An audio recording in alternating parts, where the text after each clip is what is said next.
आमचं राजकारण आहे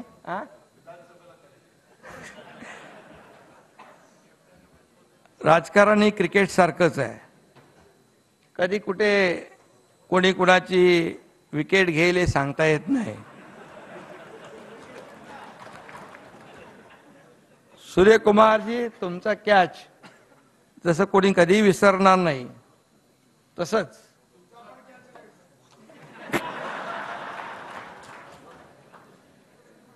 आमच्या 50 जणांच्या टीमने 2 वर्षापूर्वी काढलेली विकेट पण कुणी कधी विसरू शकणार नाही.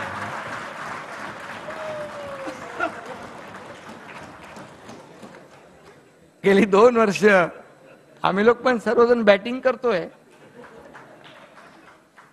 आणि तुमच्या गमतीचा भाग आहे.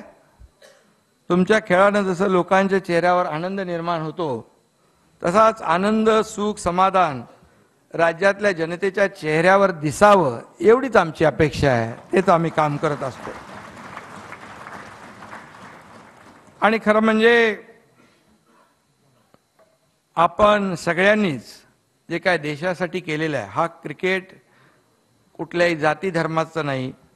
हा खेळ जो आहे खेळाडूंचा आहे आणि तो खेळ आपण दाखवला. विराट, बुमराह, सूर्यकुमार, रोहित शर्मा यासारख्या खेळाडूंचा हा खेळ आहे. आम्हा राजकारण्यांचं फील्ड वेगळं आहे. कधी कोण कुणाचा कॅच घेईल हे सांगता येत नाही. कोण कुणाला रनआउट करेल हेही सांगता येत नाही. त्यामुळे आम्हाला पण रोहित, सूर्यकुमार यांच्यासारखी चांगली बॅटिंग करावी लागते. चांगली बॅटिंग केली की रेटिंगही चांगलं वाढतं. त्यामुळे आणि म्हणून भाषणातून देखील सभागृहामध्ये अनेक आमचे समोर बसलेले सभागृहामधले सदस्य देखील अनेक वेळा चौकार षटकार मारत असतात.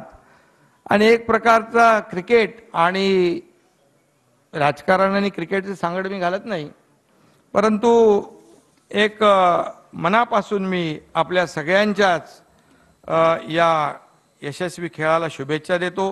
हे विजेतेपद केवळ T20 पुरतं मर्यादित नाही, तर डोळ्यात स्वप्न घेऊन गगन भरारीची इच्छा असलेल्या प्रत्येक भारतीयाच्या आकांक्षाचंही ते प्रतीक आहे असं मी म्हणतो. या ठिकाणी या चारही मुंबईकरांचं मी मनापासून अभिनंदन करतो. रोहितजी आपण सदैव हिट राहा.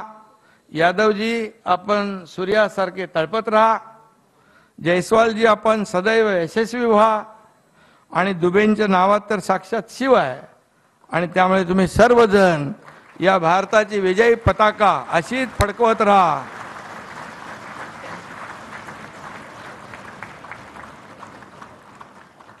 तमाम भारतीयांना आनंदोत्सव साजरा करण्याची संधी आपण यापुढे देखील देत राहा अशा मी शुभेच्छा देतो. आणि सूर्याने इथं म्हटलं, तुम्ही या सभागृहामध्ये आश्वासन दिलेलं आहे. तुम्हाला अजून सभागृहाची हे पद्धत माहीत नाही. सभागृहात एकदा आश्वासन दिलं की ते पूर्ण करायचं असतं. तुम्ही सभागृहात काय आश्वासन दिलं की पुढचा वर्ल्ड कप पण आम्ही जिंकू. इकडे एकदा आश्वासन दिलं की ते पूर्ण करावं लागतं. एक आश्वासन समिती आहे आपल्याकडे. आणि म्हणून मी आपल्या सगळ्यांना मनापासून खूप खूप शुभेच्छा देतो. आपण इथं आलात या सभागृहामध्ये आणि आमच्या या सर्व लोकप्रतिनिधींना आणि सर्वांनाच स्वागताची संधी आपण दिली. रोहितजी, त्याबद्दल तुमचं मनापासून मी अभिनंदन आपल्या टीमचं करतो. आणि या टीम इंडियाला राज्य सरकारच्या वतीने एक प्रोत्साहन म्हणून 11 कोटी रुपये या ठिकाणी आम्ही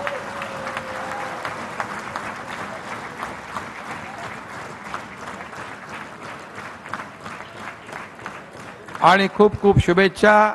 रोहित आणि सूर्यकुमार यांनी सांगितलं की मुंबईमध्ये या MMR मध्ये नवीन खेळाडू तयार केले पाहिजेत. आणि त्यासाठी आपल्याला जे काही आवश्यक सहकार्य आहे, जागा असेल, आता आशिष शेलार आहेत तिकडे, जी काही आवश्यक मदत असेल ती सरकार आपल्याला करेल, कारण तुम्ही खेळाडूंची फॅक्टरी निर्माण करणारे आहात. त्यामुळे मी तुमचं मनापासून अभिनंदन करतो. खूप खूप शुभेच्छा. धन्यवाद. जय हिंद, जय महाराष्ट्र.